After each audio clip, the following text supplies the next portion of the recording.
কিছুক্ষণ সময়ের জন্য ধরে নিন আপনি কবরে শুয়ে আছেন, আর ফেরেশতারা আপনার আমলের খাতা খুলে হিসাব করে দেখলো আপনার নেক আমল আছে 999টি, তার বিপরীতে 998টি গুনাহের কাজ আছে।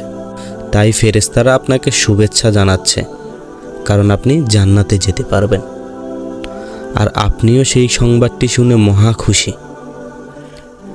ঠিক কিছুক্ষণ বাদেই ফেরেশতা আপনাকে এসে জানালো আপনার আমলনামায় আরও 2টি গুনাহের কাজ যোগ হয়ে গেছে, এবং তা গিয়ে দাঁড়ালো 1000-এ। সোশ্যাল মিডিয়াতে শেয়ার করা গানের ভিডিও মাত্রই একজন দেখেছে এবং শুনেছে, আর সে আপনার মাধ্যমে পাপ কাজ করেছে বলেই সেই পাপের ভাগ আপনাকেও নিতে হচ্ছে। আমলের খাতায় গুনাহের পরিমাণ বেশি হয়ে যাওয়ায় আপনি আর জান্নাতে যেতে পারবেন না, আপনাকে এখন জাহান্নামে পাঠানো হবে।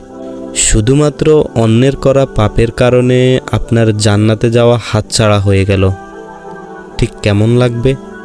আপনার মৃত্যুর পরও আপনার আমলনামায় প্রতিনিয়ত গুনাহ যুক্ত করা হচ্ছে, শুধুমাত্র দুনিয়াতে থাকা অবস্থায় সোশ্যাল মিডিয়াতে একটা গান শেয়ার করার কারণে, যেটা আপনি চাইলেও আর বন্ধ করতে পারবেন না।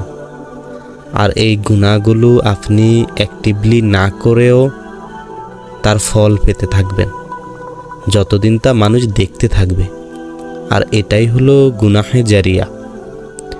এখন বুঝতে পারছেন তো বিভিন্ন সোশ্যাল মিডিয়াতে নাচ গানের ভিডিও শেয়ার করার কারণে তার পরিণাম কতটা ভয়ানক হতে পারে।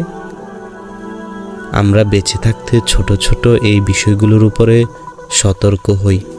আল্লাহ সুবহানাহু ওয়া তাআলা আমাদের বুঝার তৌফিক দিক। আল্লাহুম্মা গফিরলি।